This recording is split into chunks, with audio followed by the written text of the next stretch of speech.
ક્યાંથી આવો છો? વડોદરાથી. બરાબર. અને અગાઉ શું તકલીફો માટે અમૃત પુષ્પ દ્વારકા કેન્દ્રમાં આવ્યા હતા? મારા ફાધરને કેન્સર હતું. કેન્સર માટે અમૃત પુષ્પ લીધું છે. બરાબર. 5 મહિનાથી રેગ્યુલર આવીએ છે. પરેજી રેગ્યુલર પાડીએ છે. એમનાથી એમને ખૂબ જ સારું છે.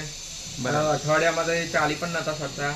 હવે રૂબરૂ આવી પણ શકે છે અહીંયા આગળ. રેગ્યુલર પરેજી પણ પાડે છે અને બહુ જ સારું છે એમને. બરાબર. એવું કીધું કે 4 મહિના વગર આ પેશન્ટ ચાલી નહીં શકે એમ? હા, તમારી દવા લીધા પછી અઠવાડિયામાં ચાલતો થઈ ગયો.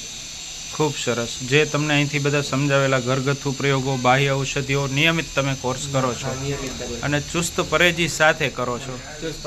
બરાબર. બરોડાથી આવો છો? તમારું આખું નામ જણાવો. પ્રકાશ ચૌધરી. બરાબર. પ્રકાશભાઈ, અને તમારો મોબાઈલ નંબર પણ જણાવો ભાઈ. 9825-700-679. બરાબર. કે કોઈ આવી જટિલ તકલીફોવાળા દર્દીઓ હોય અને આપણા વિડીયોના માધ્યમથી તમારી પાસેથી પણ અભિપ્રાય મેળવે લોકો, બરાબર, તો લોકોને એક સાચી દિશા મળે અને આવી જટિલ તકલીફોમાં દર્દી બીમારીમાંથી બહાર નીકળે. જય દ્વારકાધીશ.